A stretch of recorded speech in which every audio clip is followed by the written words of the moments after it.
Building social emotional learning competence through cognitive debiasing.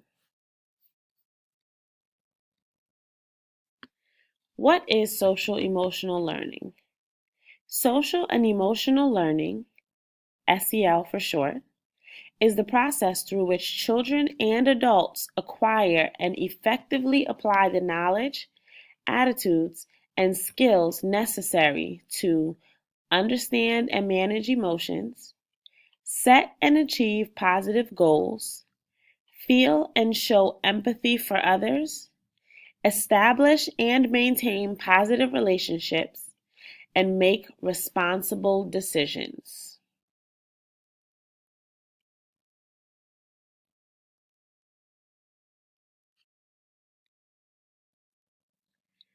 The benefits of social emotional learning: reduction in suspensions, increase in student academic achievement, increase in students identifying trusted adults in the building, improvement in learning environments for students, improvement in colleague networking, increase in adults and youth articulating their areas of strength and growth.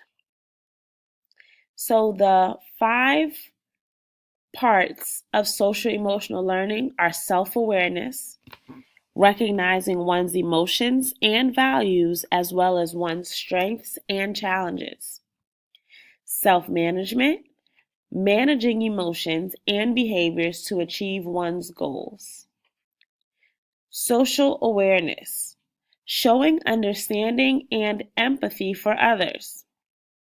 Relationship skills, forming positive relationships, working in teams, and dealing effectively with conflict. And responsible decision making, making ethical, constructive choices about personal and social behavior.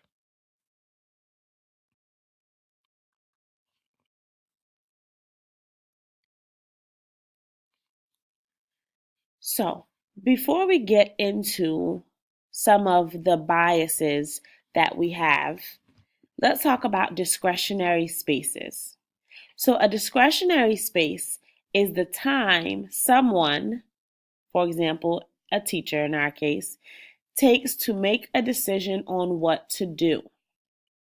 So, for example, when something happens in the classroom, it's that very quick time that you have before you react.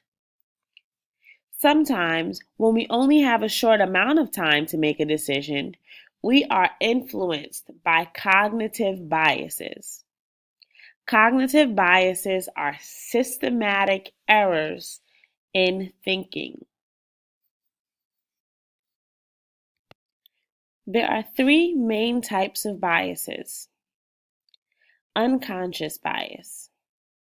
Social stereotypes about certain groups of people that are often unsupported and sometimes incompatible with one's conscious values.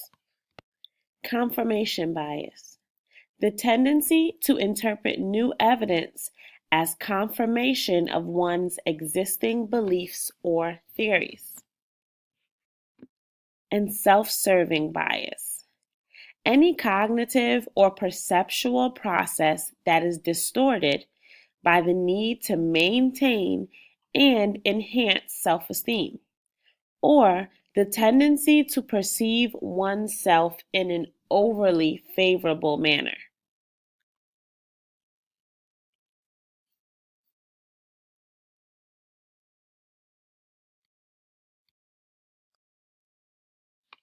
So, how do we battle these biases?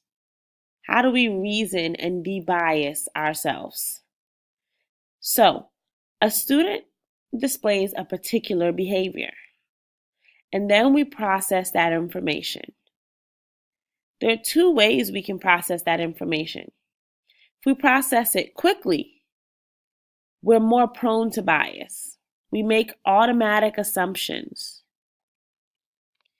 If we take our time and process it slowly, we're more likely to think logically. And that analytic approach makes us less susceptible to projecting these biases. We can also use some debiasing strategies to help us clearly make an informed decision about how to react.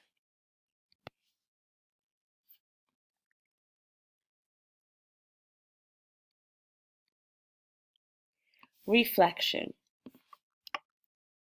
Take some time and reflect on your own career. And think about times when these biases surfaced and pinpoint examples for each of these biases. How might you react differently, considering what you know now when these biases surface?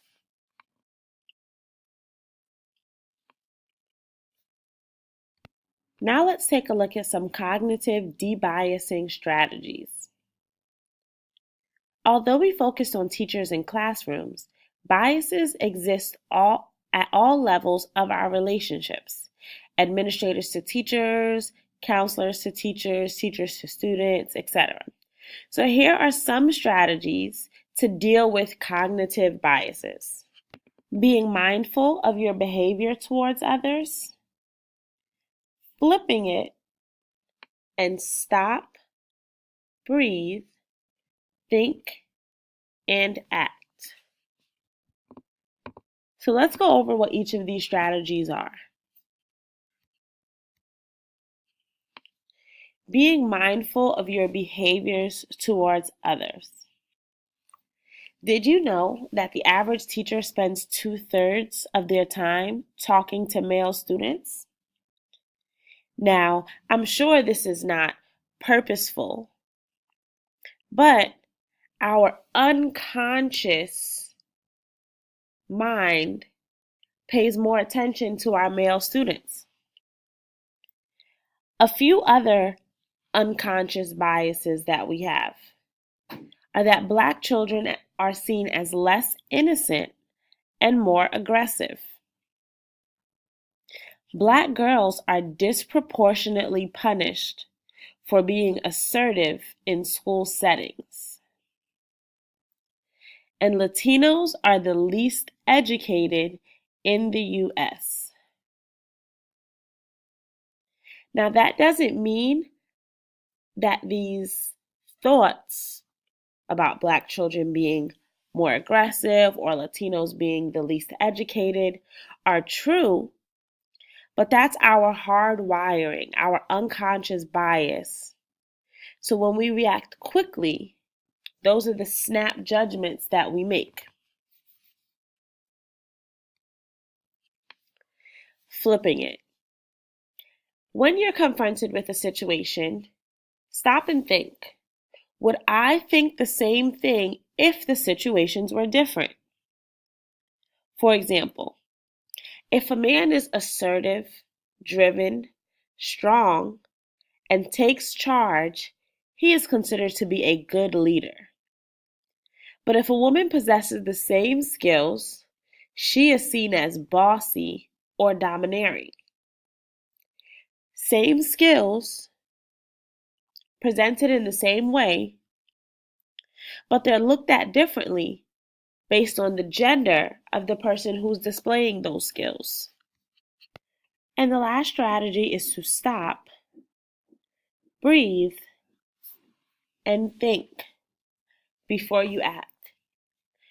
Sounds very simple, but in the moment, taking that critical step of stopping, breathing, and thinking before you jump to a decision can change the way that we react.